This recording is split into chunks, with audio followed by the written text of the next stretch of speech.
এইফালে একেবাৰে কামৰ পৰা আহি এটা বস্তু বনাই আছো আপোনালোকক দেখাই আছো চাও কি কৰি আছো গম পাই যে চাউল ভাজি আছো চাহৰ লগত খাবৰ কাৰণে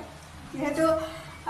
কৰাই গুড়ি বুলি ক'লে খুব ভাল লাগে ন আগত ঘৰত ইমান আছিলে মানে খাবলৈ মন যোৱা গৈছিলে আৰু এতিয়া যে খাবলৈ পোৱা নাই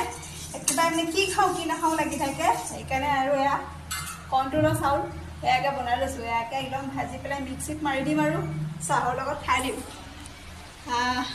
কোনে কোনে খাই ভাল পায় বাৰু মইতো ভাল পাওঁ খাই কিন্তু বেছি খালে আকৌ মোৰ পেটটো অলপ বেয়া কৰে সেইকাৰণে ইয়াতো আজি খাওঁ আৰু কেতিয়াবা খাওঁ মানে সদায় নাখাওঁ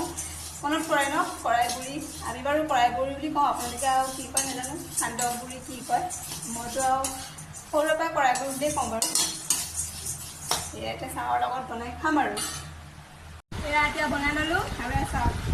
এয়া হৈছে আজি আমাৰ কৰাই গুড়ি খাই ভালে লাগে বাৰু কিন্তু পেটটোহে গণ্ডগোল হয় দেই